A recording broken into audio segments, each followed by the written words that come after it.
Hello people, it's me, Dave Courtney. It's the 12th of November. I'm having my big do at the Charlton Football Club for the Royal Artillery, which we do every year. Thank you, Brendan, for organising it. I'm buzzing away. I'm in a good mood, things are going well for me at the moment. We're having an after party back at my house, which should be bollocks. Right? You're now in my dungeon. Have a little look round in a minute, you'll enjoy that. And I'll speak to you later. Have a good night.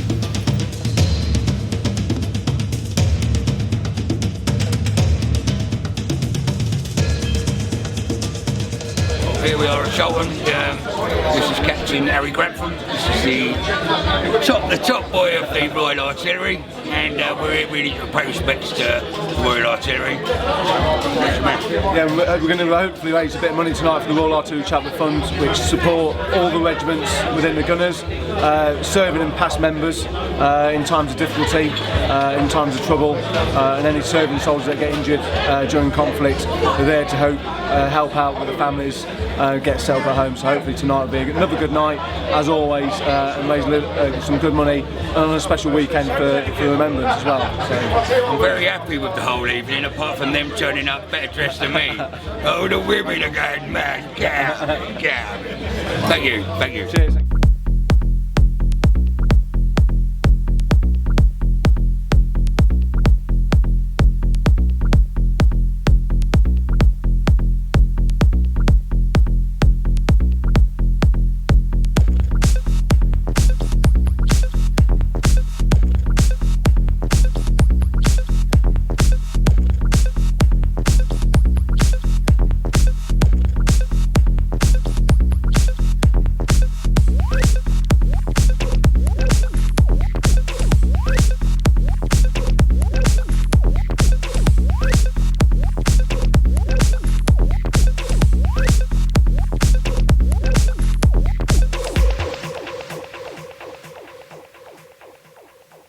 Alright, ladies and gentlemen, we're here tonight for a remembrance dinner.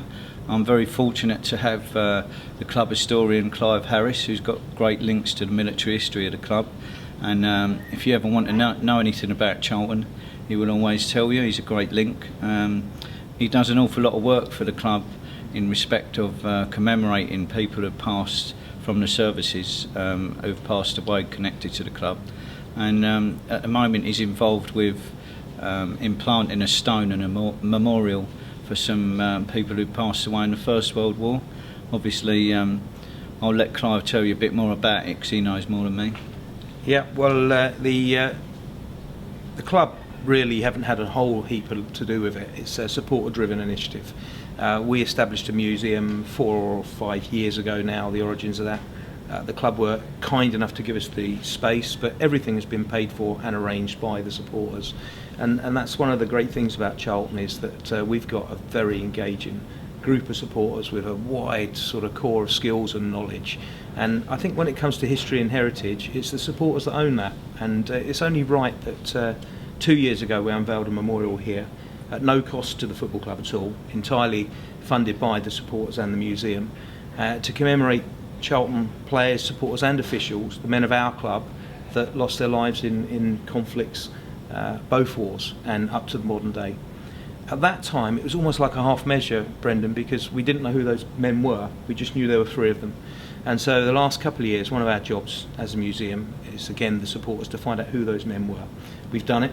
We found all 3 of them, and they are going to be unveiled on a new memorial again that we've arranged to be put up, and the club have given us the wall space.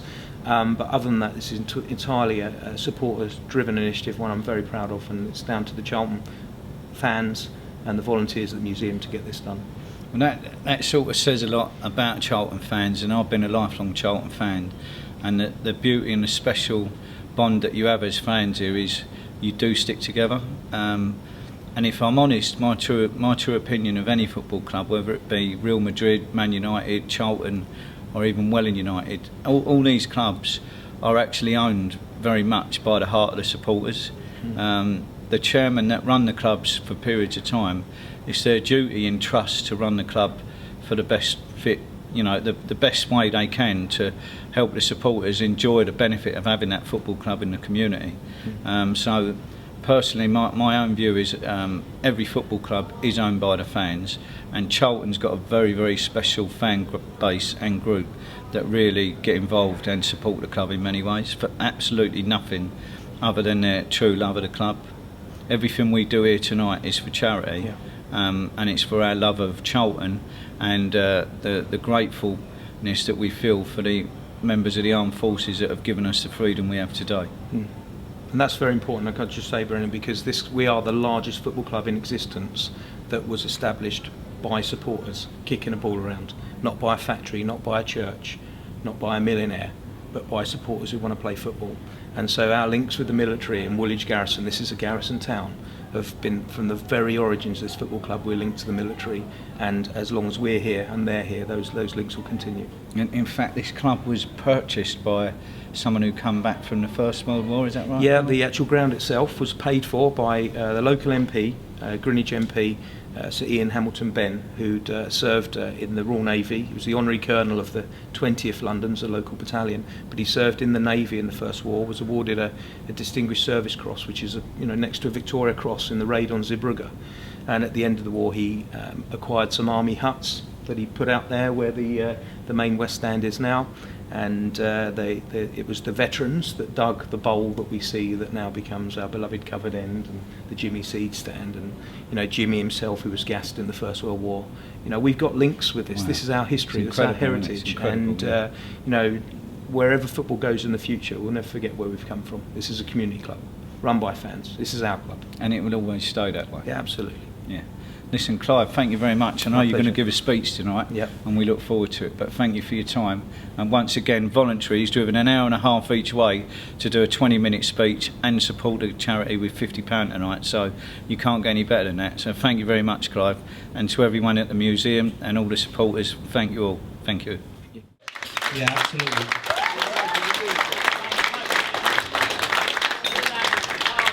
Our links in the military go back right to the very origins of this football club. In June 1905, when the kids from East Street started playing football, and it's important, I know not many of you here are actually Charlton supporters tonight, there's a thing, but Charlton remain the largest club that was established just by kids playing football. Not by the local church, not by a local factory, not by a millionaire, certainly not by a Belgian millionaire, just by kids playing football. And that's important because when they first started, they played anyone they could. And more often than not, the people they were playing were from Woolwich Garrison. Our first rivals was not Millwall. It certainly weren't the Stripey Nigels from out sort of North Surrey way. It was actually the Army Service Corps. When we used to play the Army Service Corps, twice the game was stopped because disorder in the crowd. It was a real intense derby, the Army Service Corps, so we had those links with the military right from the very beginning.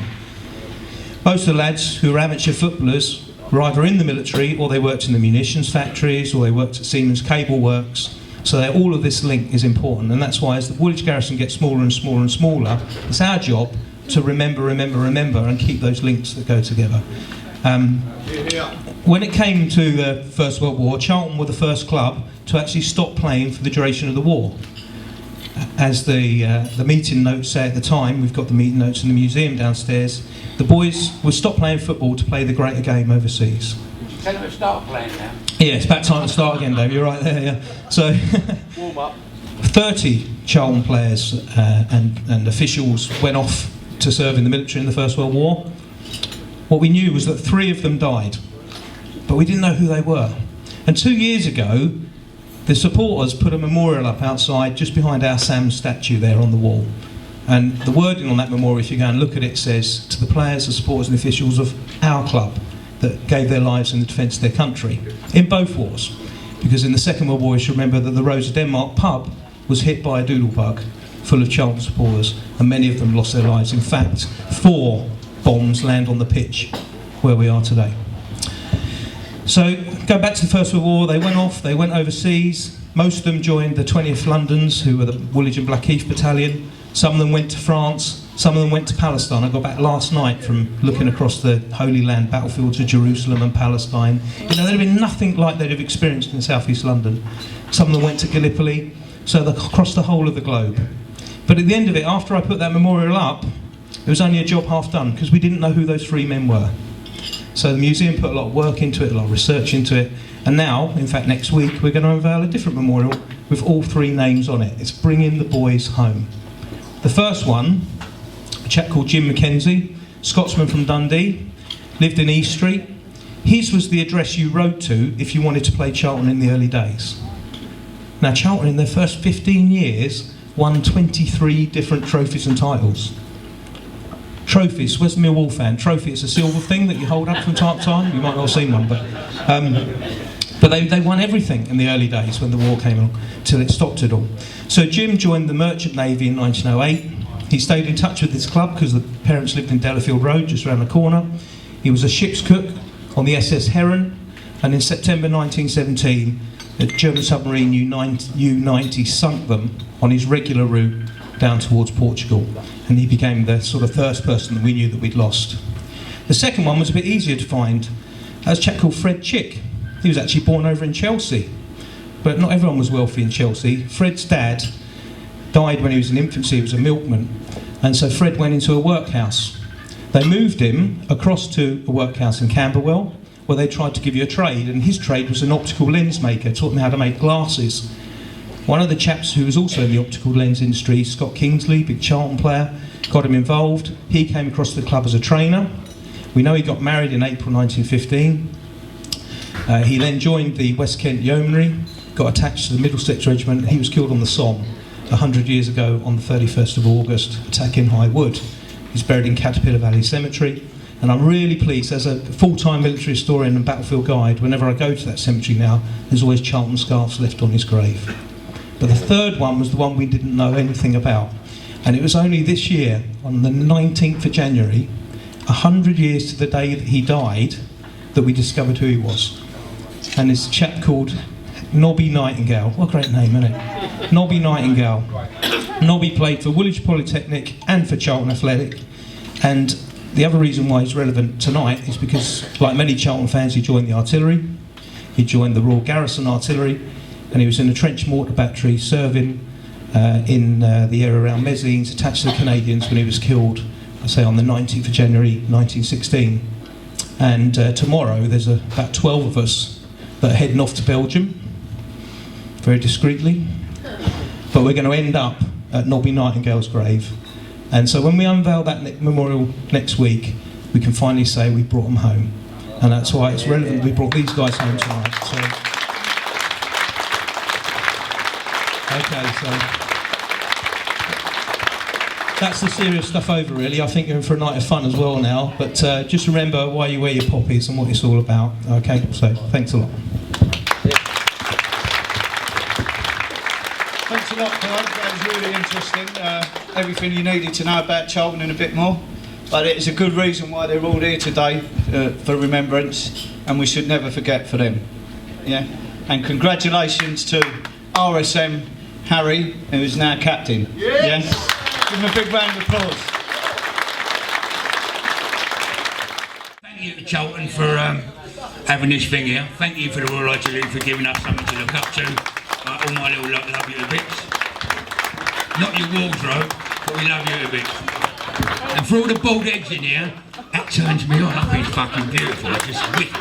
None of you gel wearing faggots.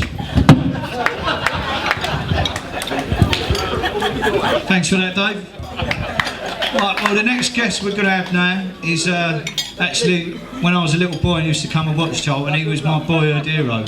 So for me to just get him and talk to him today was a big thing for me, and I don't really care if anyone else likes it. So his name is Derek Hales, and he's Charlton's record all-time goal scorer, a true football legend from the 70s and 80s. Please give him a big welcome and a round of applause.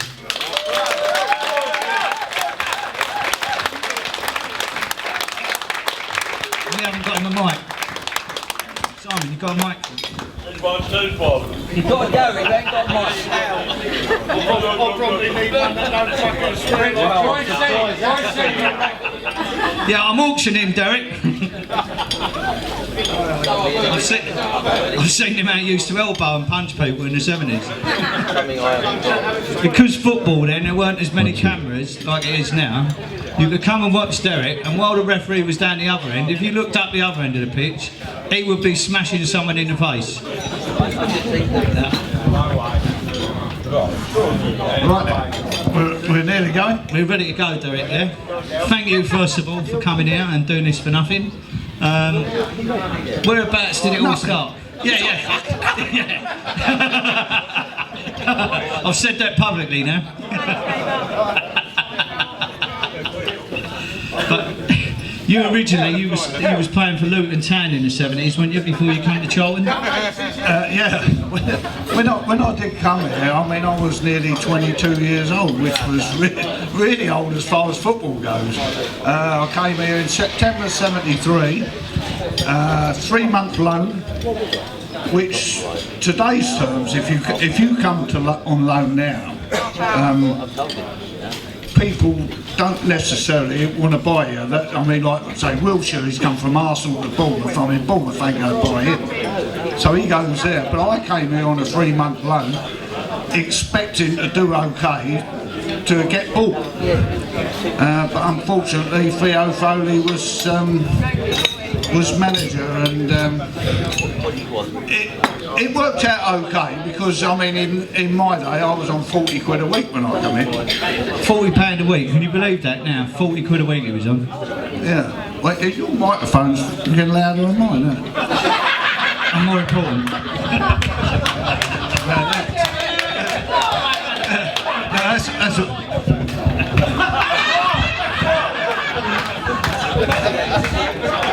So professionally, unprofessional. Yeah, no, that's a bit better now, isn't it? Fucking hell. Better from this side. Yeah. Anyway, so I was on 40 quid a week, and Theo Foley, when I came here,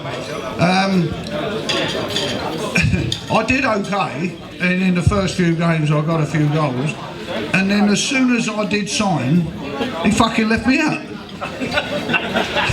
So as soon as he signed me, it was like a fear factor manager. He said, right, that's it, you're out. And you have nowhere to go. If you was on loan, I could have gone back to Luton. But I was here, and he got the sack over it, which was really good for me because the chairman turned around and he said, I'm going to get someone here that's going to play you all the time. And Theo got the sack. But he is still wearing an ambassador's, he earns money out of this club still. And who was the manager that come in then that picked you up, Derek? Andy Nelson. He came in, he liked goal scorers, so that was okay. I ended up scoring lots of goals for him, and then he shit all over me. Can I just ask you, what was your actual goal scoring tally in the amount of games you played? Because it's quite incredible, really, looking back. I can't remember that far back. I got 168 goals in 368 games. Almost a goal every other game, so that is spectacular in today's league. In today's terms, I wouldn't be up here talking to you. I'd be somewhere with some of these pretty ladies here. And the thing I do remember most about you, Derek, was you actually beat another player up on the pitch in an FA Cup game. Well, that's not quite true. It looked like it from the terraces. Well, no, what really happened there was I was at West Ham at the time before I got to Charlton. I came back. I went to Derby first, and I mean, not many people know all my stories really, but when I went to Derby from Charlton, my mother-in-law was diagnosed with breast cancer. I'd only been married a little while, so I was in a hotel up there. For a long time we were in a hotel, didn't quite get a house. Then when I did get a bloody house, my mother-in-law was really dying, so then I was thinking about jacking football in, to be fair. So this was after the initial burst of stuff at Charlton. I was there. Then I was coming home. Then I was going to West Ham, which was a little bit nearer my mother-in-law who was dying. So my wife was happy that I was nearer her, if you like. And then I went to West Ham and I was living with my mum because I still had this fucking house in Derby I couldn't sell. And yeah, so I was really getting angry. I went to West Ham living with my mum, scoring a few goals, and then I was sold back to Charlton when this idiot was playing for New England fucking teaming. Yeah, this idiot happened to be. I was a beer drinker. He was another Charlton striker called Mike Flanagan. Yeah, he was, but I don't really give a shit who he was. But he was playing for this New England team, and I was drinking bitter and smoking a few fags. And then he gobbed off, but he was in America, so I couldn't get at him. And then when he did come back, the manager said he was going to sort it out, and he didn't. And then when I was on the pitch one day, he started gobbing me off like he did in America. I couldn't have it, so I had the knuckle duster. And what you actually done, Dave, was went over, punched him 3 or 4 times like a boxer, and more or less put him on his arse, and then got sent off.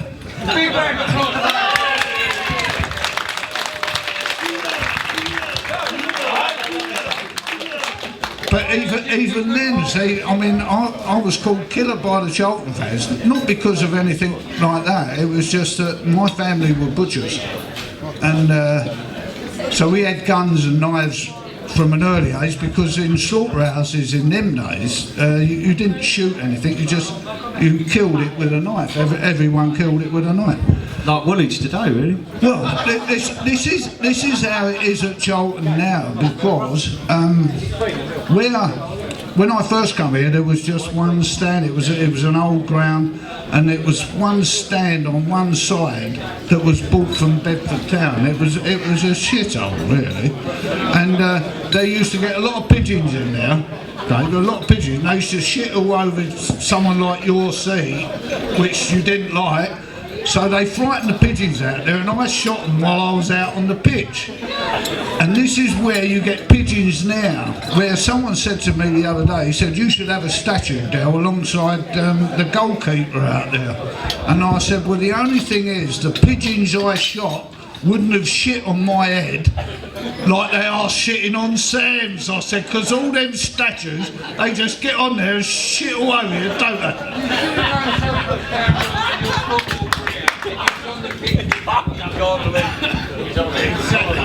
Well, I will say this though, Dave, the only thing you can have, like when you're out there having a row, the only thing, if you put your hand in your pocket, the only thing you can pull out is your dick.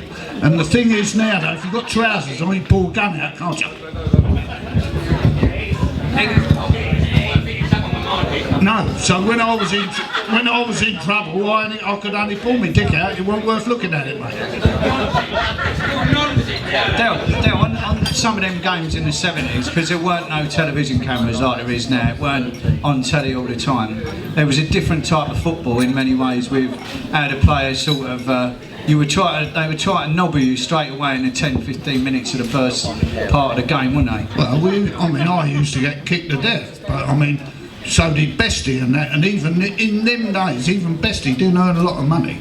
But I can remember going to the Playboy Club with him when the Miss Worlds used to come there with Frank Worthington and Don Shanks. When I was at Luton Town, Don Shanks was in the same digs as me. He went to QPR, and he was even with Mary Stabbin, who used to be one of Bestie's Miss World girlfriends. And he was with her, and he said, oh, you have to come with us and Stan Bowles from QPR. He said, we go to White City Dogs, and we meet up with Bestie. He comes in to London, Frank Worthington comes down, he said, and we pop in the old Playboy Club. He said, we get VIP treatment off. I'm fucking hell, not. I had hair then. I did. Lots of it, he had fucking lots of it. I thought, well, I'm there. White City Dogs, didn't mind a little gamble, bit of greyhounds, that, a little bit of luck. But the trouble was that when we there, Stan always used to lose all his money. Stan Bowles. Yeah, Stan Bowles. And I mean, unfortunately, he's gone a bit clonk. But so it is, Derek. Yeah, but yeah, he's gone a bit clonk. But we was all Official diagnosis is Stanbol's. We're all in He's got a bit done. the Playboy Club with Frank and that, and Shanksy even used to borrow underpants when he like greased them up, like he followed through, greased them up in digs. He'd look at someone else's underpants, then he stopped wearing them and he stained his trousers. Well, it was terrible. But he's with a Miss World, Mary Stavin. So when we get into the Playboy Club, the first time I went there in the Playboy Club with Bessie and that, we were in there and it's all free. And Bessie turned around and he said, Del, he said, you're with Miss Bermuda. I said, how's that?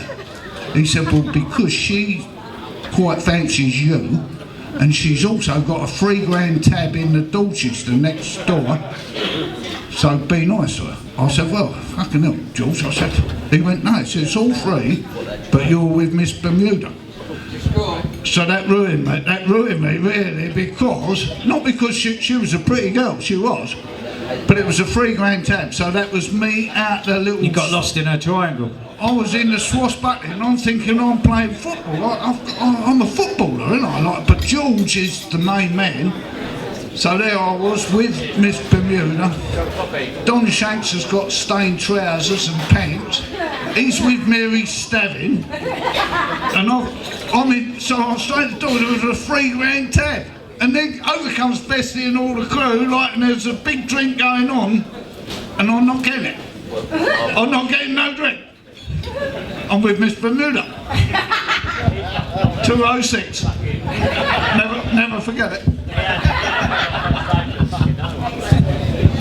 What is the best memories now, looking back, that you got with Charlton, would you say? Good. You know, the fans here were good to you in your day, Derek. They loved you here, didn't they? The fans, fantastic fans. I mean, but I scored lots of goals here when there was a lot of people that I really didn't get on with.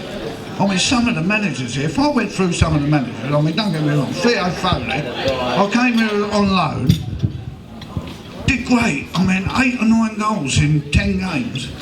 And as soon as I signed, he left me out, and I thought, you tart.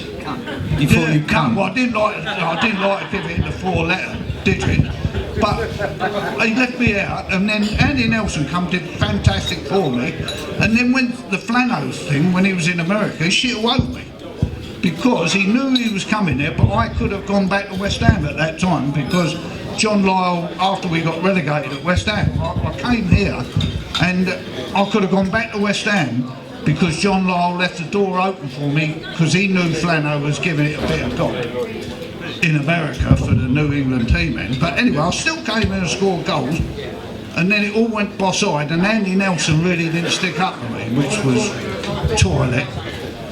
You was here though, Derek, when we had what's known now as the top 10 weirdest transfers in football of all time.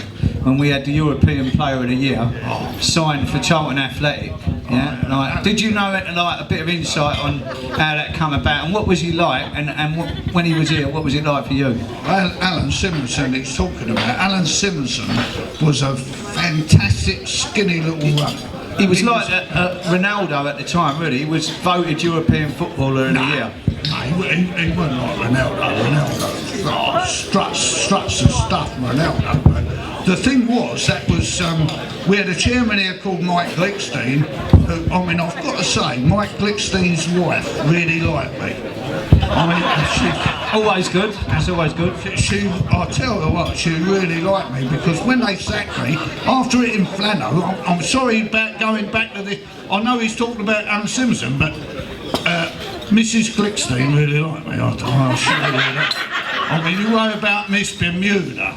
I tell you what, Mrs. Glickstein really liked me, because her old man was a bit of a dope. You worry about that. And so there's the chairman of the club, Mr. Glick. He sacked me after I hit Flano. He sacked me, and I got reinstated because they couldn't do them type of things, really. They had to give you little warnings and things.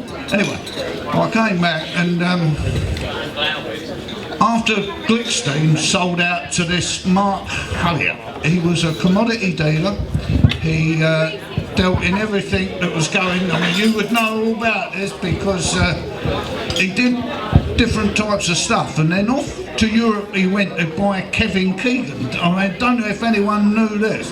Instead of buying Alan Simonson, who was European Footballer of the Year for Borussia Mönchengladbach, and going to buy Kevin Keegan, didn't buy Kevin Keegan, come back with Alan Simonson, who was European Footballer of the Year for that, but he had been at Barcelona, and he came here on £3 a week.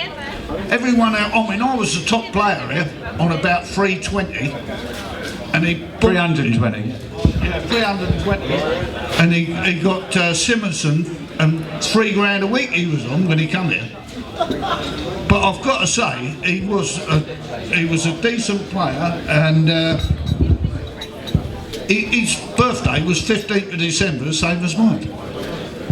And I thought, well, he ain't too bad a chap. I mean, Sagittarians ain't too bad when you're playing football, I tell you. And but he was a skinny little runt. He was a good player, but he didn't stay for long. Did he like playing away at Scunthorpe on a Tuesday?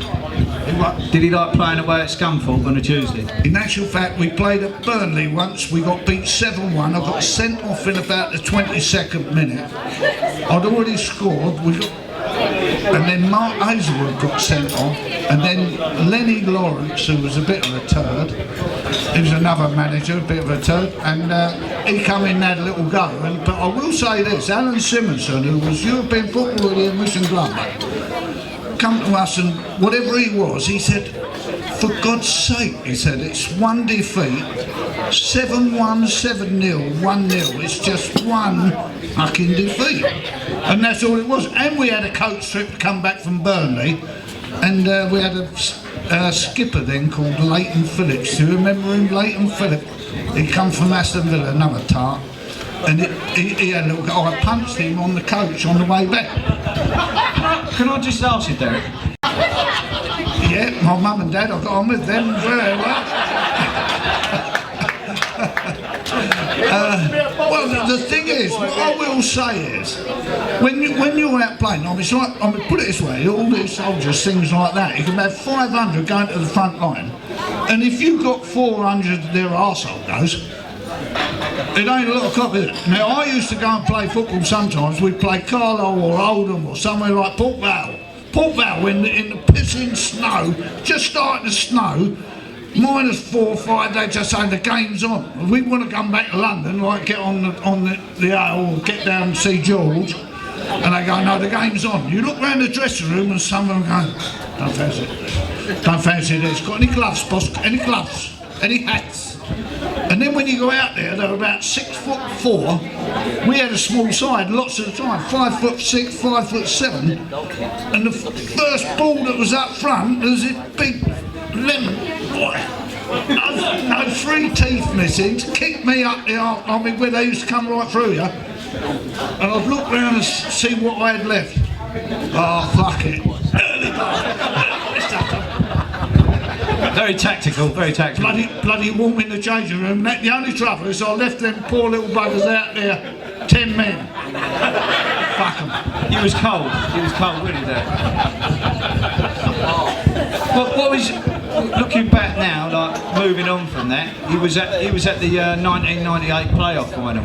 As a Charlton person and a fan, how did that feel that day? At Wembley? At Wembley, yeah. Oh, it's fantastic. I reckon that is probably one of the best games ever seen at the old Wembley. I don't know if anyone was there. I would have to say that. We were there.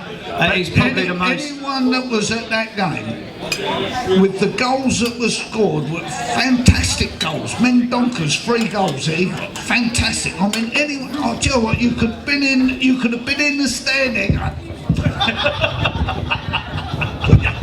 Anyone who wasn't touching herself on that game. That's 4-4, and then when the penalties come, you've got that little shit, Keith Peacock. He's been up everyone's arsehole around here for years, and he's on there. He's cuddling Alan Curtis, isn't he? And it's come to the penalties, and the penalties were fantastic till the last one. Both teams had fantastic penalties. Till the last one that missed. Fantastic. That all them 4 goals that either side score 8 goals, plus all the penalties. 7-6 on penalties, we might. Yeah. I'll tell you, if you play golf, if you beat anyone 7-6, which is a dog lice, a fucking shit. Anyway, I will say this, before I come in here tonight, I went round the Oak, which is, you know, just down the road here, we always go, and me and my mate, unbeaten at pool, we were around there. It was, a few games, and the beer was shit. I've got to say, there it is. I'll just move off there. I thought I farted there, but I fell through. Anyway. Well, listen, Derek, I think it's been an absolute pleasure talking to you, and you are as colourful as I thought you were going to be. The seat ain't stained, by the way. It's all right for someone to sit on afterwards. But thank you very much, Derek, for coming in tonight. Yeah, it's been wicked listening to you. Yeah?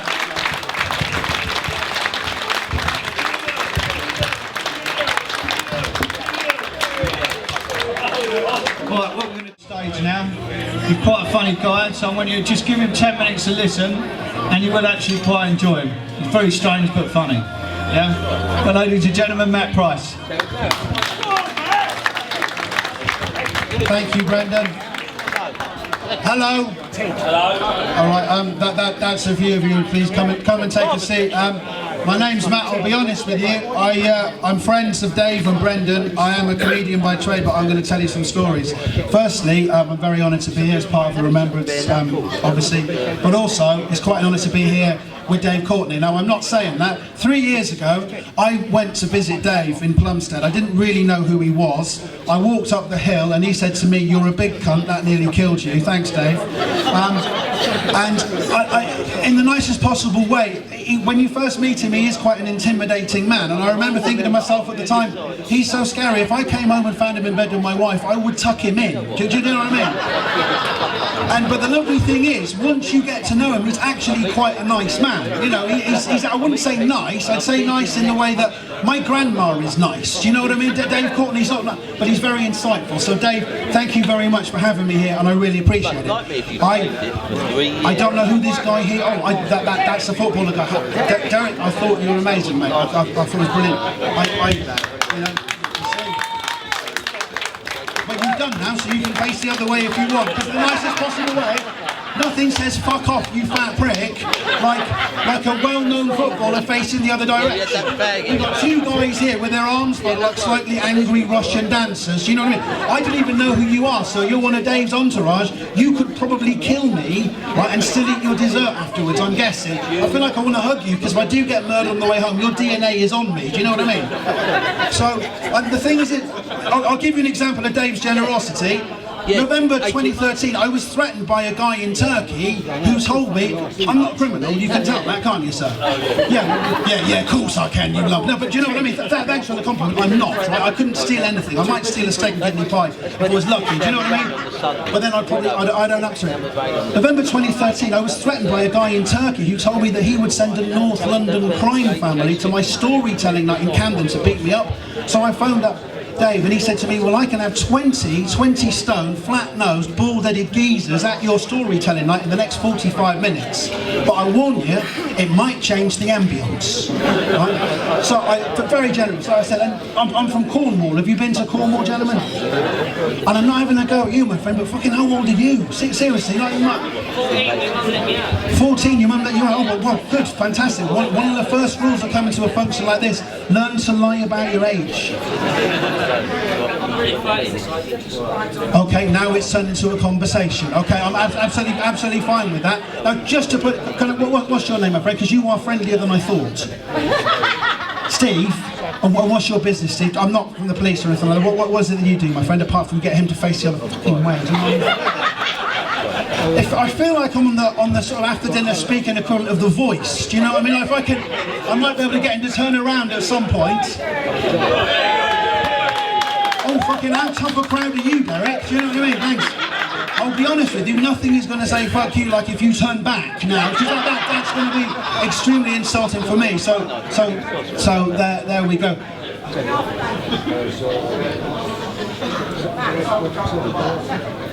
Nothing. I'll just listen. I just can't believe people are actually listening. I'll be honest with you, I didn't expect it. I'm not going to lie. You know, I didn't think they were going to. There's people down there chatting. I've got Derek here. I've got Steve who's there like that. Yeah, that's right. I can fucking do you. Love that. I love it. Do you know? I'm such a, I suppose, pansy. Is that a word that we have? I was on an escalator at London Bridge, right, on my way to see Dave. I swear to God, there's two guys stood behind me. One of them starts making pig noises at me, like. I turned around to look at him and he went, yeah, do you want some? Right? And the optimist in me thought, maybe he's got some pork scratchings. Do you know what I mean? Because I'm that guy, and very much, I'm from Cornwall. I don't know whether you've been to Cornwall or not. We sort of think differently. Like there was a sexual health survey in Cornwall. One of the questions was, how far is too far on a first date? And 3 people wrote, Manchester. Right? So bear in mind, when I came from Cornwall to a completely, I'm not used to this, I'm not, I was in bed with my sister last night telling her I'm going to be in South East London in front of that badman, you get me? I moved from Cornwall and I moved to the East End of London and I've done my research into this, okay? Nobody, imagine from my point of view, nobody warned me about white kids who think them black. Right? Now, are you familiar with the genre, Derek? Oh, you've never seen one? Well, that's all right. Strap in, mate, and I'll fucking help you out right now. It's all right. I can introduce you to a few if you want. I went around to my friend's house one night to pick up a blanket. Why? Because it's the start of the story, Derek. Right? It's either this or body popping. Look, there we go. You take that. So pick up a blanket, right? Stopped off in Sainsbury's on the way home. I got some low-fat hummus, a jar of olives and some crusty wholemeal bread. I'm walking by the park. There's a gang of teenagers there drinking cider. One of them comes up to me and says to me, hey mate, I've got a knife. Now, if the kid has a knife, I only really have 2 options. A, run away. B, suggest that we pool our resources and have a picnic, right? I'm an only child, I'm not sharing with anyone. He was a white kid, you've seen it, but I didn't know what it was. He went like this. You seen it? Sorry to do that at you, my friend. Right? It's either you or Derek. Do you lick your lips then, Derek? Don't flirt with me, mate. Seriously, right? Jamaicans call that chirpsing or kissing teeth. That's what I found out. When a Jamaican does it, cool. It's a sign of disdain. It means he's pissed off. And ting, right? When a white kid does it, he's calling a cat. Right? Then he called me, and I quote, batty boy, right? Batty boy, you're smiling now, Steve, right? Batty boy, bumper clot. I'll explain, don't worry, that's a bit.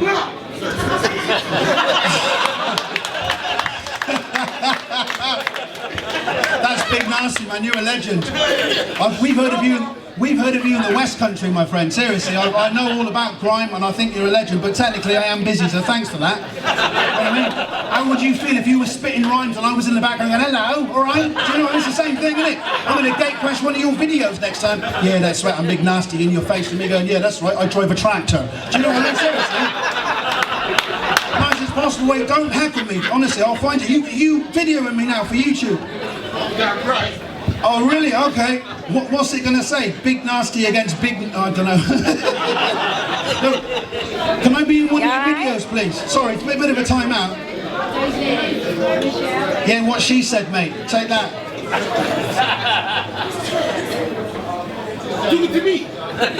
No, mate, I'm not talking to you. I've got a lazy eye. I'm fucking talking to him over there. Do you know what I mean?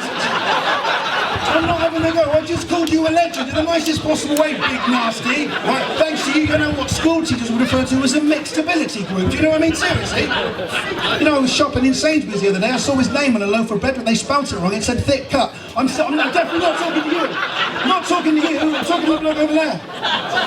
For fuck's sake, innit? Boom! Yeah. Nah, man. Yeah, that's right. Let me continue, blood, yeah? I'm not even from Cornwall, man. We're talking about. I need to represent, man. Fuck's sake. Yeah, big nasty's left, man. That's right. Get the fuck out, man. Get that on video, innit, blood? In your face, man. Boom, shakalak, innit? That's never happened before, or is he gone to get his crew or something? Because I could be dead now. Brendan, is that going to be alright now? Are you sure? Can I just have a little bit of a time out? Yeah, that's right. Face back the other way, Derek. Thanks for that, mate. Do you know how scary that is to have like a legendary rapper? He's fucked off now. You wanted to have a look at him? Why? What? You going to be a witness? No one likes the grass. You know what I mean? Seriously, don't. I was going to shoot him, well not really, no, to be honest, fucking arm wrestling for that dessert, but apart from that, do you know what I mean? Yeah, this won't leave. No, I'm joshing you. Oh, don't heckle me with food. So basically, I said I was going to tell you about Dave. I went 3 years ago, I didn't really have a clue. I didn't really know what was going on, and I went up to meet Dave and Brendan. I thought Brendan was a bodyguard. I'm not going to lie, I assumed that he was a bodyguard, and the more he told me, no, I don't like violence and I'm a coward, the more I thought, God, he's probably really well trained. And it turns out, no, you can outrun me, but I would follow you. In Dave's words, women and children and Brendan, you know, and then probably me, and I'm not a lover, I'm not a fighter, I'm an eater, but you, my friend, have a whole new depth. Basically, about 5 years ago, I said I'm a comic by trade, I went to Broadmoor to do a gig. And it's lovely to see you again, Steve. It really is. The fact that you made the effort to be here tonight is absolutely wonderful. I think it's... And who says that rehabilitation doesn't work? I went genuinely for 2 reasons. Getting cocky now, Brendan. One, 60 serial killers. What could possibly go wrong there? I went for 2 reasons. One, I wanted an insight into the criminal mind. 2, my agent is a fucking idiot, right? I turn up and it was an aid of patient rehabilitation. I stood in the food queue next to a cannibal. Right? You think this is hard work, mate? You want to try going to fucking Broadway? It was an aid of patient rehabilitation. Now, I'm not judgmental, but how do you rehabilitate a cannibal? Corn? Right? It's not going to work. And the thing, I started to interact with people. They're paranoid schizophrenics. What could possibly go wrong? Prior to the gig, they were friendly. Thanks for shaking my hand earlier on, Steve. You know what I mean? Not a word. This guy come up to me prior to the gig. I swear to God, his hand came like that in slow motion. He grabbed my fingers, he pushed them shut, and he went, "No, mate. In Broadmoor, we do it like this," and he made me touch fists with him. And I felt genuinely disgusted, because you can't even go to Broadmoor without meeting white kids who think they're black, right? So I'm in there, I've stood next to Peter Bryan, the cannibal. Peter Bryan, the cannibal, was there. "You're right, Derek, you dreaming of yesteryear? What the fuck's going on there? Seriously." Stood next to Peter Bryan, the cannibal. Really frightened, jumped off the stage. You can imagine the heckling. The woman in charge, she walks behind the curtain. The first thing she said was, "Well, that wasn't very good, was it? You swore too much, it provoked them." I said, "I'm really sorry, I tried my best." "Well, there's no need to swear. I mean, you do know that we could have booked a magician instead of you. I'm in a prison, right? What's going to provoke them more? Me saying fuck, or a man sawing a woman in half, right? You want to provoke them, book an escapologist, and I want to do it justice, right?" I stood next to the cannibal, and this guy stood up like this, Derek, and please correct me if you've had a tougher gig than this, I'd like to know. Stood next to the cannibal. The woman in charge, with no sense of irony, stood at the back of the room in a prison, signalling to me to stop by going like this.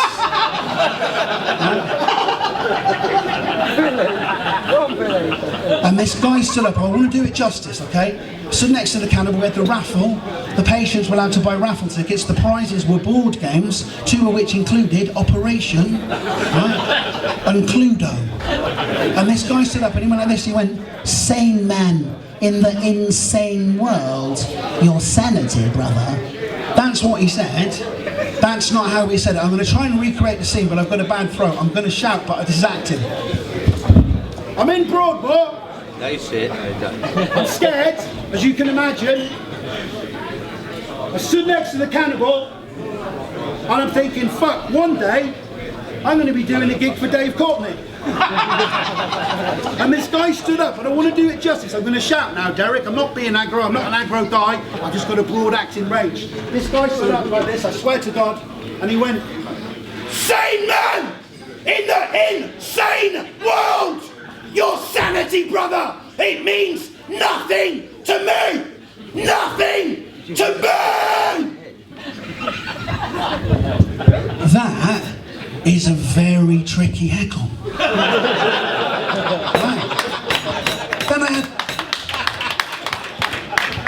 Then I had the best heckle ever, because someone in Broadmoor shouted out, "Eat him, Peter." Right? So when I say I'm glad to be here, blapping Big Nasty in his face, I mean, he hasn't gone to get a crew, is he? So I think, is there a raffle? Can we do it afterwards? Okay, right, so I'm going to welcome Dave to the stage in a second. I'm going to say this, no, I want to say this. I'm out of breath talking. That's why I'm sitting down. When I first met Dave, I asked him a very personal question. I said, "Will you go out with me?" No, I didn't say that. I said, "Dave," I told him about my missus. She got attacked a few years ago. I'm fine now. We're over it, and it's all cool. But I said to him, "Dave, am I a coward for walking away from the man who attacked her? I'm not a fighter. It's not what I do. I'm not ashamed to say that." And he said, "No, you're not a coward. Look where you are. You walked up this hill to my house. There's all these weapons on the wall. There's all these interesting characters, you know, in the house." And I went up literally for 20 minutes and a cup of tea. And I swear on my life, I don't say this with any bad way at all. I have found your company genuinely fascinating for the last 3 years. So thank you very much. What you don't see,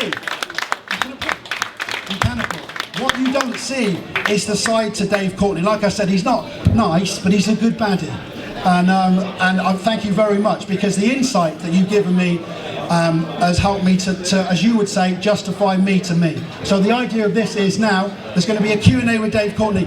Please do me a favour, challenge him. He likes to be challenged. You don't get 21 not guilties if you don't like a challenge, ladies and gentlemen. So, you know, so ask questions, feel free to ask away, and I'd like you to give a huge welcome to a man I think I'll call my friend now, Mr. Dave Courtney. Please start the applause for me. Give me a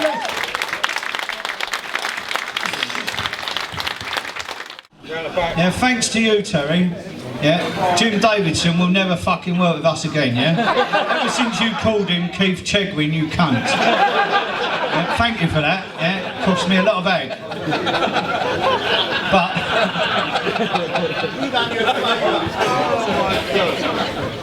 up until now, every show that I've been around Dave, he's always ended up talking about other people with the Craze, the Richardsons and Roy Shaw and Joey Pyle and that, and they're all great people in their own way, but I think the best you get out of Dave is when he talks about himself.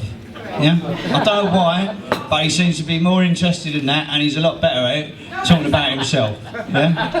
And as usual, as we are very professional, what we'd planned tonight was to have a video in the background, a little montage of all the funny and strange things that have happened today, but because it's us, it's fucked up, yeah, and it didn't work. Yeah, so we completely bollocksed it. So you're going to have to use your imagination and let Dave explain some of the fuck-ups that we've been through.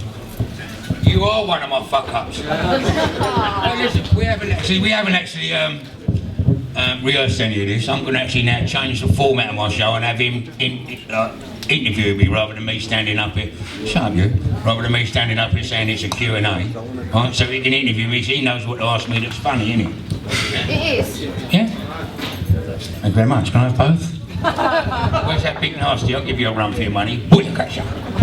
Right, what do you want to know, Brent? What do you want to know about me? I'll tell you what I really want to know, Dave. What you really want to know? What really fucks me off, yeah? Why do you always leave the lid off the milk, you cunt? He's not joking. He's not joking. He actually comes up to my bedroom and wakes me up and goes, "You're doing it on purpose, aren't you?" Yeah, go on. Next question. It's a gangster thing, you dickhead. Why leave the milk off the thing? Yeah, go on. What? No, some of the best times, Dave, when we look back, yeah, there was a 10-year period in our life when it was sort of going a bit mad, and we didn't have time to really look back and enjoy it how we should, because we was living too much of it at the time. Perhaps we can't remember that whole 10-year and we were too out of our nut most of the time, yeah. Where I realised I was the best dancer in the world. Yeah, just explain, was it your ex-wife said when you left her, what was you were going to teach your kids when you moved in with the black girl? Okay, very, very funny. I moved in with Jennifer, left my wife and kids, I'm afraid. And she goes, "Well, what are you going to do? Look at you. So I'm in there eating and all that, out raving and all this." She goes, "What are you going to teach our children?" I went, "To dance." Anyway, my kids are now good dancers. That's my daughter over there. I made her, that's Chelsea. Stand up a minute, babe. Just let me show off. That, I made that. 20 minutes. What else? Sorry, Bobby. Don't tell Mum. Probably the most famous bit of time for us, Dave, was the time when you was dressed up like a clown in a court jester's outfit, and you went to court and actually punched the policeman in the face in a full...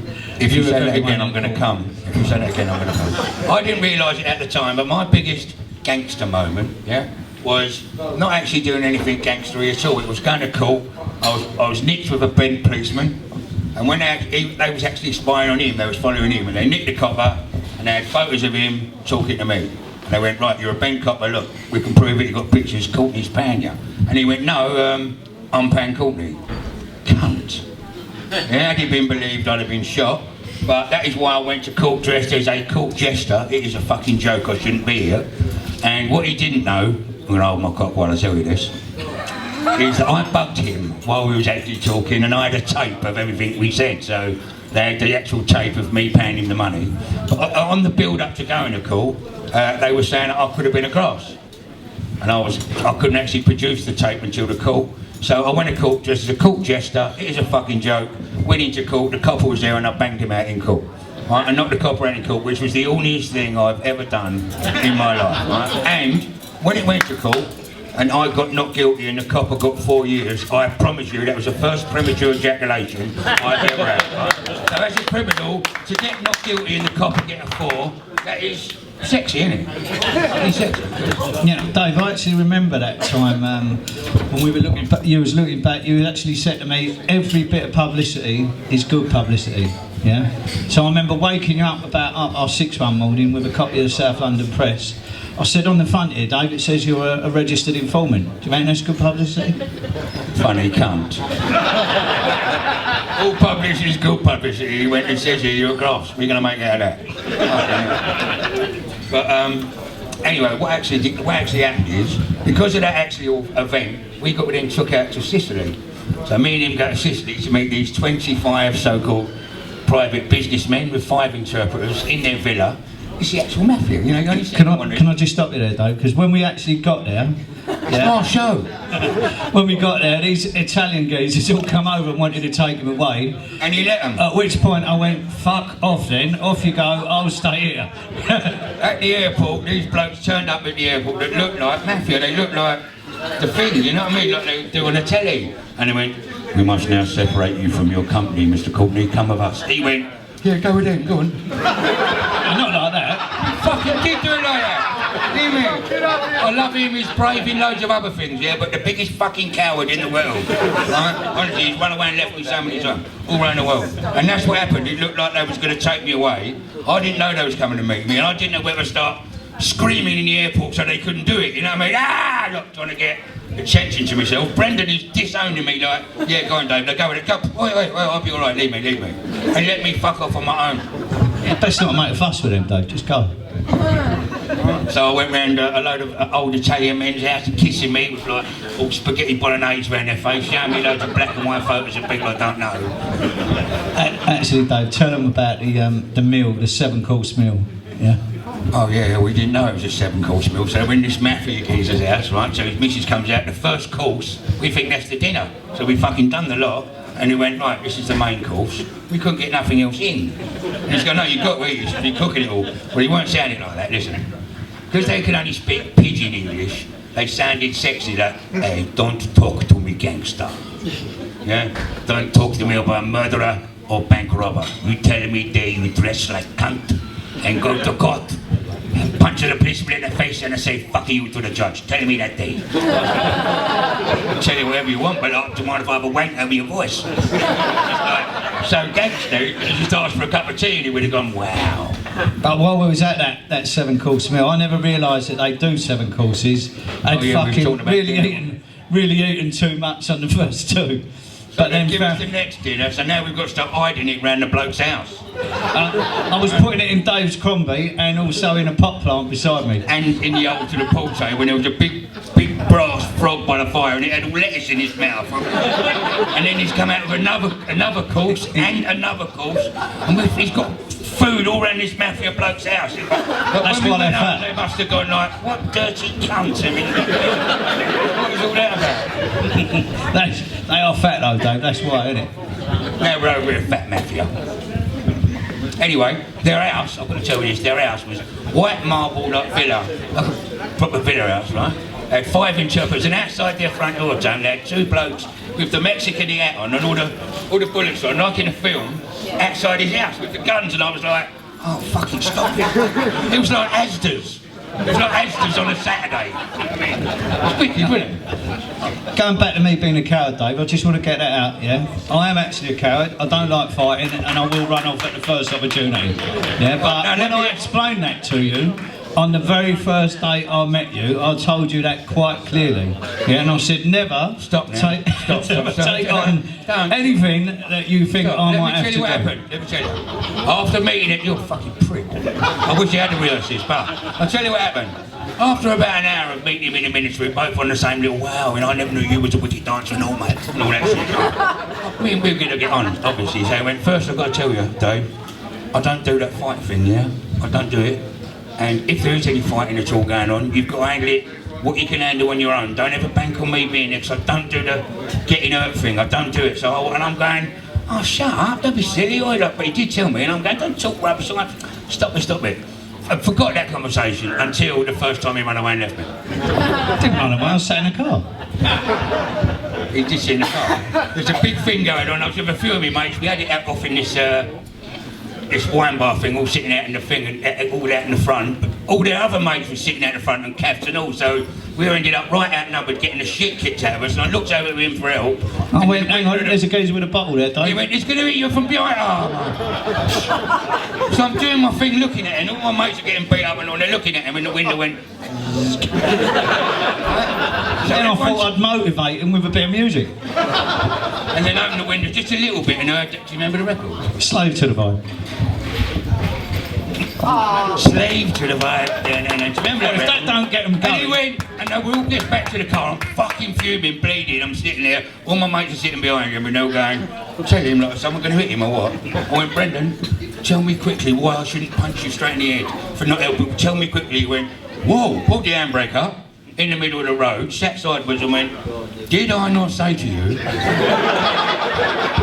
when I met you, I went, yeah, he went, do you owe me an apology? So I had to go, sorry Brendan, crap on you. And all my mates are behind him going like, fuck you. And I accepted that apology, Dave, I accepted it. And he's been running away leaving me ever since. And that was just gone to, listen, how about this?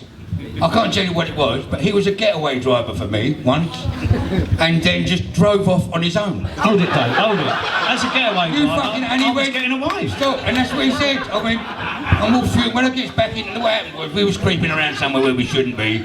We couldn't see fuck all, and we heard someone go, who's that? Fuck me, the scariest fucking noise in the world. I couldn't see where it come from. Is he pointing it at you or wherever? He's turned around straight away and run through the woods, running into trees, going,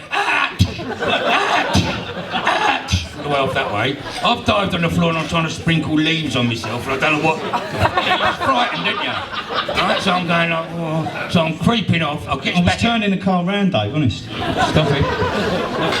Don't think I won't hit you because you sleep near the toilet to me. This is what happened. I get back to where the getaway car was, and it's not there. And there's a dead end, it's a dead end at this end, right? It was a dead end, it fucked me up a bit, that.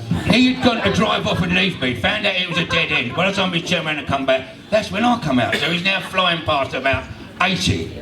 Right, so I'm like, 76. 76. Oh, you crap me, what a funny guy, funny guy. Love him. Right? So as he's coming past, he didn't stop to let me get in, he slowed down to like 20 and went, he's pouring my blood, and he's going, so I've had to dive in the fucking window, like I'm thinking, what a cunt. That was when I thought, I might be a bit fat for this, you know? Right? But I was getting away, though. Right, so because he was all bleeding, I thought something had happened, he got caught, and I went like, well, what happened to you? He went, nothing. I said, where was you going? He said, I was just turning the car around, and I thought, yeah. We went all the way down to the end of the road, to out of sight, round the corner, to turn the car around, you know what I mean? He was running away and leaving me, and that is the God's honest truth. So when I sat down and I went, what happened to you? He went, I just ran into the trees, what happened to you? I said, well, why did you get in the car and drive off? I said, you're supposed to be my getaway driver. And he went, yeah, I got away. Actually say I had to bring him with me. And that's not actually a joke, he did that. And I don't clap him for fuck's sake, please. Peter, don't. I love you, Brendan. I love you too, Dave. I love you all, mate. Actually, Dave, I actually want to tell him a little story. Dave, we had Chris the Greek come round, and I've got to be honest, this is a funny story, Dave. The last time you see an Engelbert Humperdinck in Don't do person... that, my bird's in the room. That should be alright with it, Dave, you weren't with her. Okay. About 3 or 4 years ago, a guy we know called Chris the Greek, he come round to see us about 11 o'clock on a Thursday night. And at the time, Dave was down in what we call the adult play area, or the dungeon, yeah, with a, I'd like to say she was a sexy lady, but she weren't. But her name was Kevin. And I knew that he was having a play down there. So when this guy turned up with his geezer, and it was a bit like someone out of Only Fools and Horses, he went, "I'm actually an Engelbert Humperdinck impersonator." He went, "With the makeup on, I look really good." Yeah, but he didn't have no makeup on. He just had a jeans and t-shirt, and he didn't look fuck all like Engelbert Humperdinck. Which right? meant fuck all to me, because I'm sitting in my dungeon getting my cocks up. When he walked in and went, "Excuse me, Dave." So I brought him in, I went, "Here's Dave." I went, "Sorry, "Dave, babe, wherever you are, I'm not too fond of it." Dave, I've got someone here who says he's an Engelbert Humperdinck impersonator, yeah? What do you think?" And he went, "Well, fucking sing us something then." Oh, I'm lying there. Derek's, what's it, Kevin, and there's a geezer standing at the end of my thing going, "Please release me." I'm going, "Oh, wow, he's that fucking living life in the bus lane." I thought, on a Thursday, that is good, on a Thursday night, yeah. And after he finished singing that song, he didn't actually say anything other than, "Do you know the last waltz?" He went, "Do you want me to do another one?" Right. Really? Go on, carry on, Kev. And so then he went, "Save the at the end of the bed." Oh look, it's not even a funny story, but you had to be there. You had to be there. It was funny. I thought it was funny today. Thanks for ruining my blowjob. Yes, darling. That's my neighbour. See that lady over there? That is my very next door neighbour. That woman over there. Listen, she needs a clap. She needs a clap. Very, very good shack she is. Very good shack. I know she is. What? Dave Lugino. Dave Lugino is a very good friend of mine. He was on the door. Yeah, I got you. He was a doorman. I didn't know this at the time. He's a bodybuilder, and he had ripped his back, and I didn't know that. And what he had on was a corset thing, yeah? So we're standing outside a nightclub. This is a very long time ago. I had a fringe. And the geezer drove past this nightclub slowly, stuck a gun out the window and took 3 shots at the people in the queue. Everyone hit the floor. I'd done better than that. I hit the floor and grabbed the bird in front of me. Yeah? You know, call me old-fashioned. Right? And Dave Lugino just stood there like that. No one didn't duck or nothing, just stood there, let the shots hit the wall and all that. And I thought, as I was lying at his feet looking up going, bit of a cunt here really, not doing my reputation a lot of good. I thought he looked, and he's been my hero ever since, right? It's the truth, right? Hold it. 25 years later, and I'm always telling people this story about him, 25 years later he went, "I've got to tell you the truth, Dave." He went, "I'd hurt me back that day." He said, "And I had a corset on." He said, "There was no way in the world I could even bend over. I couldn't dive on the floor because I couldn't fucking get out."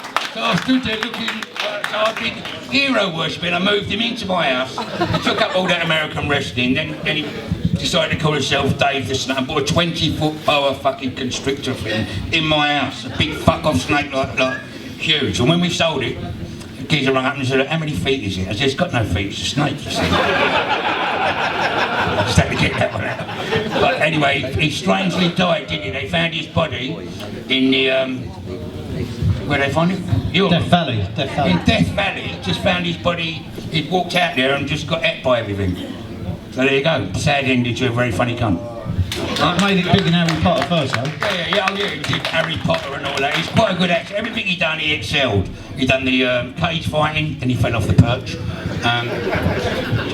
done the cage fighting, he done well at that. He was a boxer, done well at that, done the acting. And as a doorman, I thought he was the most fearless thing in the world, but he couldn't duck. How's that? I give him all that hero worship and he couldn't duck.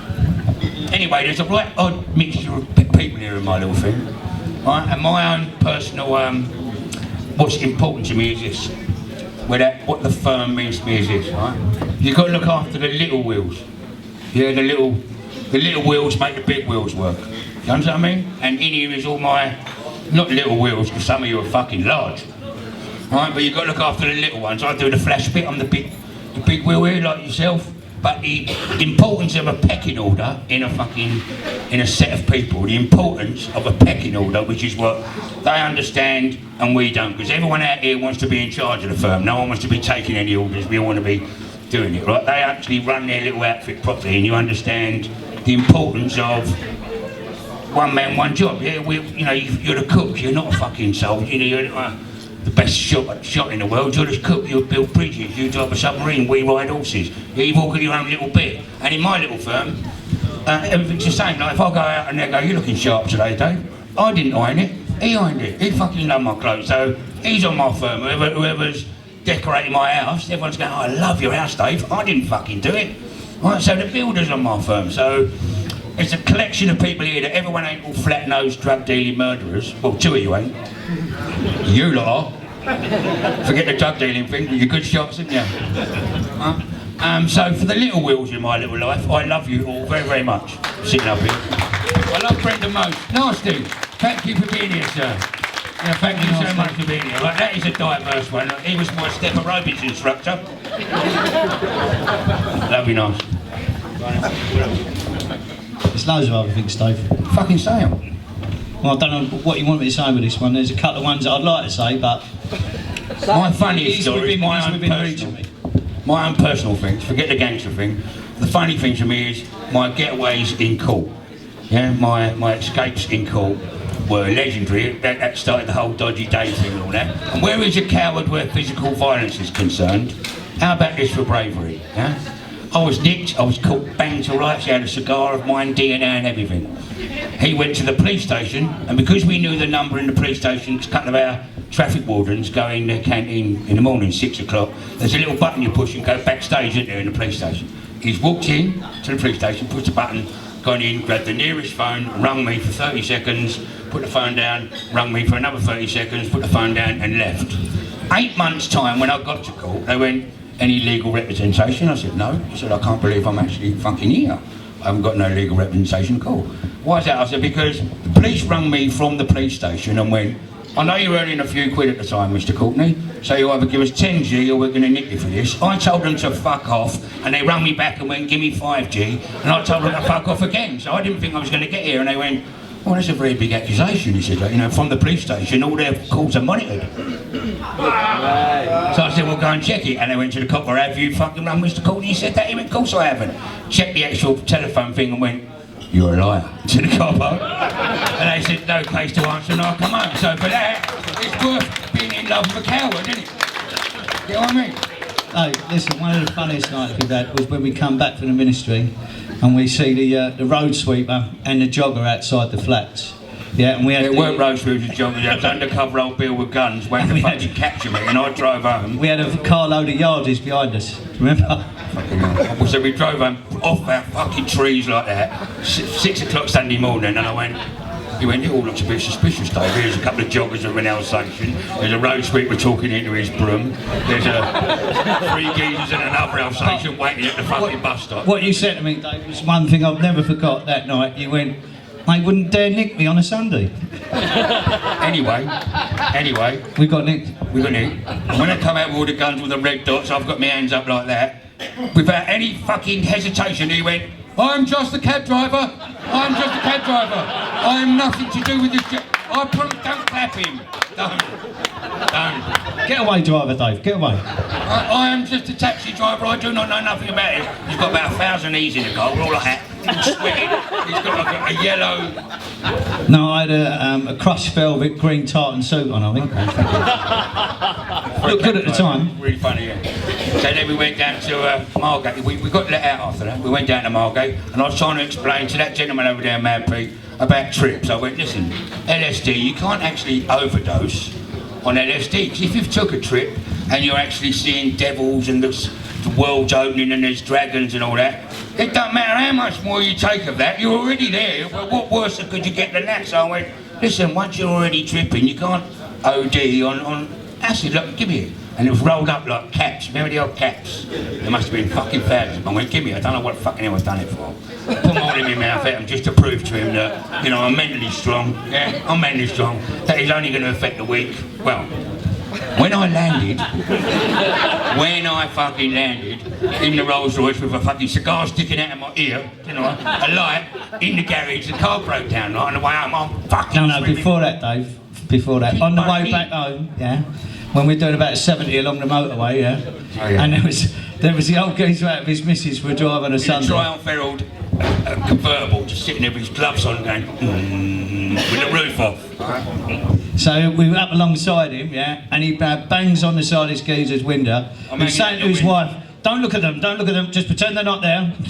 So he banged on the window and went, hello, I'm Lala from the Teletubbies. And she recognised me. With 2 cigars sticking out of each ear. That was quite funny. What else? Well, if there's any questions out there you want to ask about anything, anyone out there at all, ask. Hello, Mr. Ditton. Pleased to meet you. Any what? About your motorbike trip down the garage. Oh, that was funny, Dave. Yeah, yeah, it was funny, Dave, in the world to tell. Why do you need one? No, that was a good one, Dave. I was out here one day with that gentleman there. There was about 20 of us all sitting in my back room having a puff and all that. And it was snowing. No, it was hailstoning, wasn't it? So off me fucking trolley I went, we've run out of -4 it was. Thank you. Fucking hell. Right, so I went, I'll go. So I've got my pants on.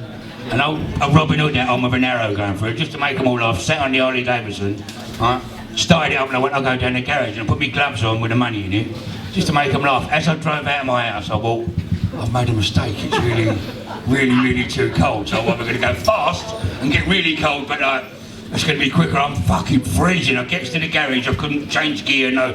I just fell off the motorbike in the garage. The old Pakistani just fucking shut the thing and went, no, I'm going. Gets all the way home. Every time I slowed down to try and drive into my drive, I couldn't hold it. I got like fucking frostbite. He was like a cartoon character. When he come back in the drive, he actually got on the drive and just fell over sideways on the floor like that. We just stood there laughing, didn't we, Dave? Did give you a blanket though, after a while. You're a dickhead. Right, what else you want to know? Who's your best boxing promoter you know? What? One better than Kelly. Yeah. Kelly Maloney.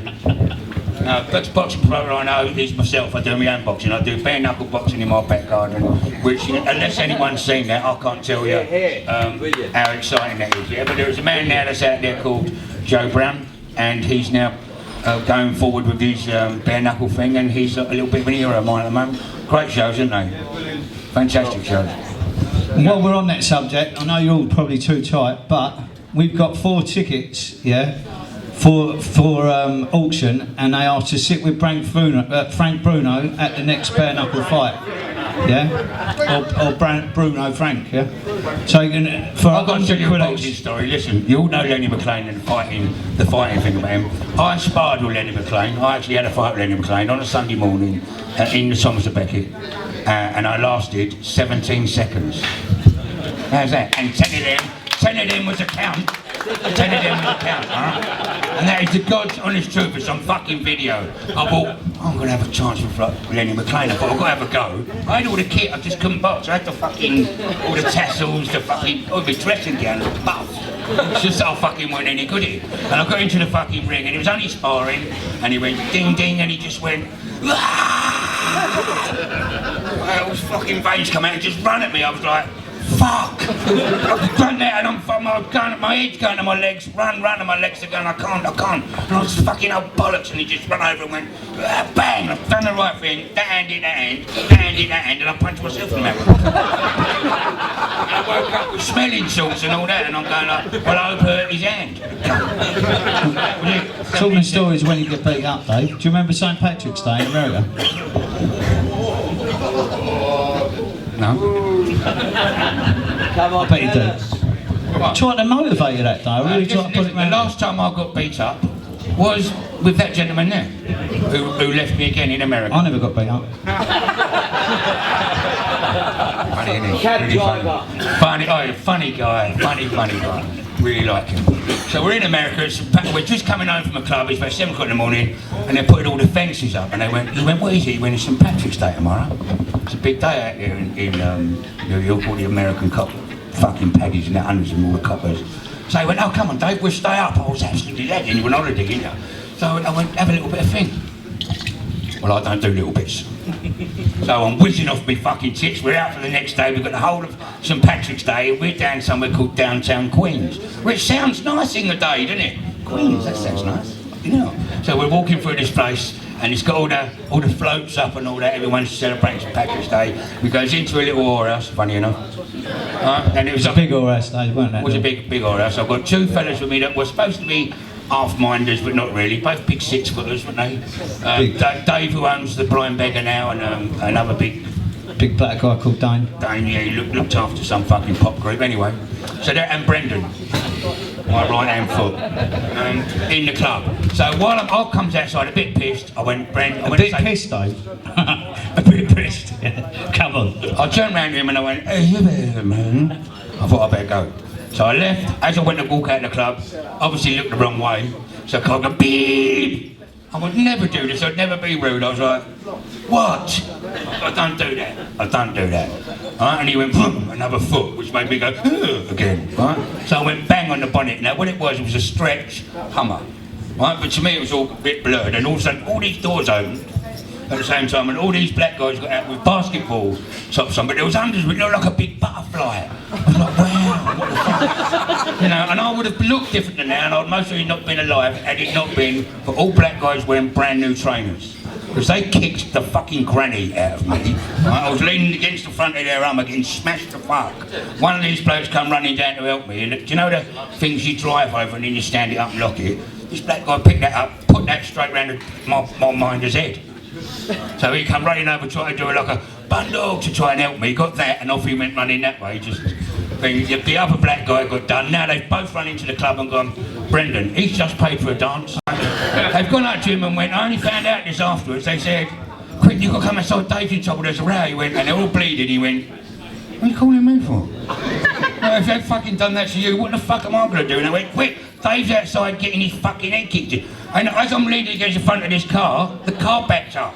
And I'm like, oh, what a cunt. And I fucking end up, right, and they're going horizontal now, motherfucker. And there were just so many of them. They weren't beating me up with any fury. It was just fucking disrespectfully jumping on me, but it was all with plimsolls, right? All with plimsolls, but I was kicked to fuck.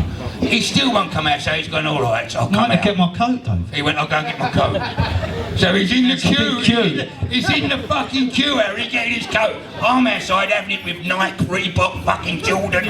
So I've stunk of plimsoll, I had all laces, honestly, all fucking Reebok and all that on me. He's then got his coat, and as he's come out, they've just got bored of kicking me, yeah, and gone in. I'm fucking like that. I've got us a taxi.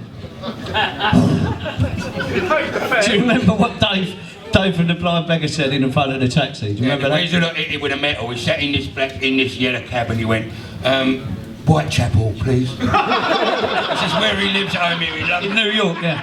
Whitechapel. And where you been? Downtown Queens. No wonder you look like that, you motherfucker. You're in the wrong place. Right? So I remembered the name of the road where we was. I gets into the taxi, and as I led him into the taxi, it was like he was cradling my head. He wasn't. He went, don't get blood on my coat. It was a 250 I thought he was holding my head as I lied in the taxi. He was going, don't get blood on my coat.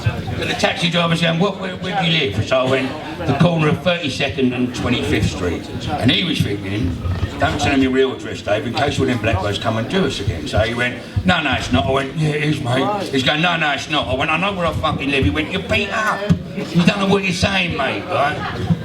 Anyway, that was it. But I did try and motivate you when we got back to the hotel, Dave. Because he's known me a long time and I am only a little one, big shout going out to the little ones, right? He went, for a little fella, you can have a little bit of a row like yourself, yeah? Just for a little fella, you can shock some big ones, can't you? Especially if you carry a lump of brass. You can shock some big ones. He went, for a little fella, you can't all fucking have a row. That's when I first met him, and then in the end of it, he went, for a 45-year-old, you don't have to have a good kicking, well, Dave. You know. I thought it was impressive, though. You did take a proper kicking and, got up and handled it well. I thought, both ends of the spectrum, give it and take it. It goes all right. Thank you very much. See that man over there? I never lost a fight when I was working with him. Stand up a minute. Ian, just stand up. Let me show you an hero. That is my Harry Crampton. Big shout to you, Ian. Thank you. Right, there's only about another 9 hours left, so if anyone wants to... Yes. Portugal.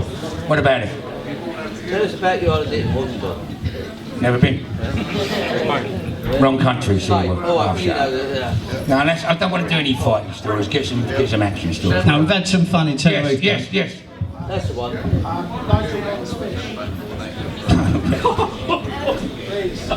Nigel Banks fish. No, I can't do that one. Please. Nigel Ben collects koi carp. It's a good friend of mine, right? So me and that gentleman over there, we had to go to collect 28 grand off the man who... Oh, I'm buzzing now, I've got to stop it now. We went 28 grand off the man who owns Machino golf clubs, right? So he goes around and collect the debt, and he's not in. So he goes into his back garden, and he's got about 6 swimming pools, all thousands of koi carp in it, like the little ones and the baby ones and all that. So he's going there a lot of money. So we've got the... and they've got all the tops on them, all the canvas top. So we've got them all out, and he's lifting one up, and he's talking to this bloke, he's going, it's blue, it's so, and the bloke's going, I'll give you 300 quid for it. He went, all right, put that in the watering can, and we've got all these fish, all in watering cans, flower pots, black bean liners, all filled up with that 6 Series BMW, right? We're wetting ourselves, we've got nearly 26 grand worth of fish in this fucking car. So he's gone, put the lids back over all the swimming pools. He said, and we'll come back tonight when he's in and get the debt. He don't know we've had it. He don't know we've got our money back off his fucking fish, right? So then I'm thinking, well, I'll keep one of them. I'll give it to Nigel as a present. He just started collecting koi carp. I crept into his back garden, put it into his thing for him, and when I went round his house on Sunday mornings to go to a party, I went, all right. I said, how's the fish? He went, oh, Dave, don't. I said, what? Not guilty. He goes, you ain't going to believe it, they've only caught a virus and every single one of them's died. I just went to go, did you get that fish off or anything? And he went, Dave, I don't know why, they've just caught a virus and every one of them's dead. He said, I'm fucking gutted. I went, You don't admit that, do you? Your business acumen, Dave, is second to none, isn't it? With the shotguns you got, do you remember them? Yeah. Well, I two Purdy shot a burglar broke into an house. A farmer rung me out and went, I've got 2 shotguns here, Dave. They're really, really long. They're farmer ones. He goes, you want them or not? I went, yeah, bring them past Quick Fit and they'll cut them down for you before you bring them to me. So I bought them off of him for 1.5 each. That's 300 quid. And the geezer at Quick Fit cut them all up on the old thing, cut them down for me for a £1. And when he turned up at my house to give them to me, out of the Adidas bag was the double-barrelled, all chrome, all engraved. They were Purdy's. They were worth about £80,000 each. That I cut down into make into a fuck. I made it worth 1.5. That's why I like to do all the business things around us. I wasn't talking to you. I was talking to them. I was talking to him. In fact, I'd like to point out another thing, Dave. You're too generous with tips. Yeah. I remember a cloakroom attendant, yeah? You know when you're having it, you're not having it, you've got loads of pocket of money and you're just showing off. No, I don't feel like that. I'm sorry, I've always my show. Sorry. I'm buzzing away and this geezer went to take my coat and I went, yeah mate, give him 50 quid to go and hang my coat up. I thought, 50 quid? It's going to be a walking, talking Dave Courtney advert for the rest of his life. Anytime he ever mentions it, he'll go, that geezer give me 50 fucking. And I was rolling at the time, right? I don't even think it was a real 50, but I gave him a 50 anyway. And as I'm walking off, I hear a commotion behind me. He's only grabbed the cunt and went, oi, where are you going with that money? What, talk about ruining your buzz. Yeah, Fiver was more than generous, though. Took the fucking money off the geezer, you're horrible. Yeah? Right there, Lou? That man there is a man who owns the aquarium, one of the best nightclubs in London. It's got the swimming pool in it and all that. And to go there and watch Lou in Speedos is worth it. Actually, there's a really funny story about Lou, though. Lou was actually driving home one night, a little bit worse for wear, and he stopped off at what was called the Blue Star Hotel at the time, yeah, and decided to have a little sleep in his car. When he got a tap on the window a few hours later with a couple of policemen, and he tried to convince them that his mate, Tarkan, had just gone in there to patch up the relationship with his girlfriend. So they went, is it going to be long? He went, oh yeah, it's going to be a while. They said, it is going to be long. They knocked it down 3 months ago, Lou. Blow into this. 18-month ban, Lou, isn't it? Yeah, anyway, I've got that. I'm on a 5-year driving ban. I'm on a 5-year driving ban. And I actually got arrested by 2 police women. How's that? Trying to be funny when I went, you pissed. I blew into the bag and it come up amber. And I was like, wow, I was proper lagging, but I thought I'd get away with it. But if at their own discretion, they can do that, touch your nose, walk in a straight line, at their own discretion. They needed an excuse to take me down to the police station to take my blood, so they went, can you touch your nose? I went, yeah, I've got a big nose. I went, can you walk in a straight line? And as I went to walk, she went, you're staggering, Mr. Courtney. I said, you're not too bad yourself, love. Thinking that she would laugh at that. Fucking 5 years later, I realised I didn't think it was funny. Well, anyway, that's your lot.